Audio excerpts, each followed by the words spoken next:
તો બનાસકાંઠાના સાંસદ જ્ઞાનીબેન ઠાકોર પહોંચ્યા છે પાલનપુર। કોલેરાના દર્દીઓને લઈ કલેક્ટર સાથે કરી વાત। કોલેરાગ્રસ્ત વિસ્તારની મુલાકાત લીધી। પાર્ટીની પ્રક્રિયાને લઈને દિલ્હી જવું પડશે। પાર્ટી વિરુદ્ધ કાર્ય કરનારના રિપોર્ટ માંગ્યો, પરંતુ બે આપ્યો નહીં। મારું નિવેદન દુઃખ પહોંચાડવાનું નથી, કોંગ્રેસ મજબૂત થાય તે હેતુ છે।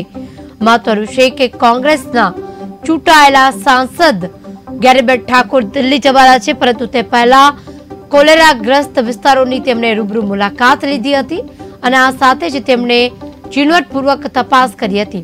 ત્યારે કલેક્ટર સાથે વાતચીત કરવા કોલેરાગ્રસ્ત વિસ્તારની મુલાકાત લઈ પાર્ટીની પ્રક્રિયાને લઈને દિલ્હી જવું પડશે। પાર્ટી વિરુદ્ધ કાર્ય કરનારનો રિપોર્ટ માંગવામાં આવ્યો, પરંતુ તેમણે કહ્યું કે બારું નિવેદન આપતા દુઃખ પહોંચાડવાનું નથી, કોંગ્રેસને મજબૂત થાય તે હેતુથી તેવું છે તેવું તેમણે જણાવ્યું। સભ્યો ગુમાવ્યા છે, એમના આત્માને શાંતિ મળે એ પરિવાર સાથે અમારી સહાનુભૂતિ। કયા કારણોસરથી મૃત્યુ થયા એ તો મેડિકલ રિપોર્ટ રીતે આવ્યો, પણ જે વહીવટી તંત્રને પીવાના પાણીના કારણે જ્યારે આવડી મોટી જે તકલીફ થઈ અને પરિવારના સભ્યો જેને ગુમાવવા પડ્યા છે, એ ક્યાંક ને ક્યાંક એ ખામીઓને નજરઅંદાજ ન થાય। જે કલેક્ટરશ્રીને પણ વાત કરી છે અને એની પાછળ જે જવાબદારો હોય એ જવાબદારો પાછળ પગલાં લેવાય। સિવિલ હોસ્પિટલમાં જે એડમિટ છે એમને પૂરેપૂરી સારવાર મળે, એમની મુલાકાત પણ હું લેવાની છું। પણ આ દુઃખદ જે ઘટના છે એ ઘટનાના સમયે કોંગ્રેસ પાર્ટી અમે બધા જ એ તમામ પરિવારો સાથે છીએ અને એમના સુખ દુઃખમાં ભાગીદાર છીએ। અને જે એક આવી જ્યારે ઘટના બની હોય ત્યારે સર્વપક્ષીય બધા જ સાથે મળીને એ વિસ્તારમાં જે જરૂરિયાતમંદ હોય એમને કઈ રીતે મદદ કરવી અને જે રીતની કે એમની પોતાની એક રજૂઆત છે એ રજૂઆત જે છે એ વહીવટી તંત્ર મારફત જ્યાં પહોંચાડવાની છે પૂરેપૂરી પહોંચાડશું।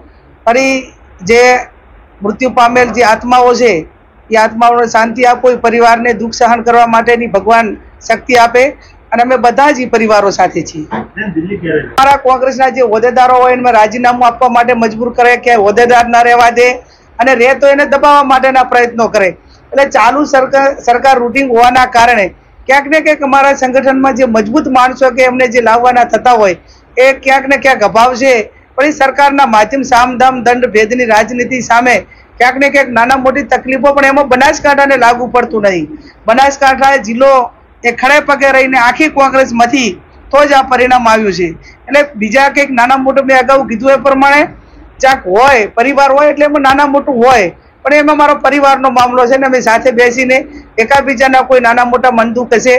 મને પોતાને શક્તિસિંહજી ગોહિલે પણ બોલાવી હતી પરિણામ ચૂંટણીનું મતદાન પત્યા પછી, તો રિપોર્ટ આપવાની વાત કરી હતી તો પણ મેં ના પાડી હતી કે અમારે કોઈ જ રિપોર્ટ કરવાનો રહેતો નથી, બધે જ કામ કર્યું છે અને નહીં કર્યું હોય તો એ આવનાર સમયની અંદર કરશે।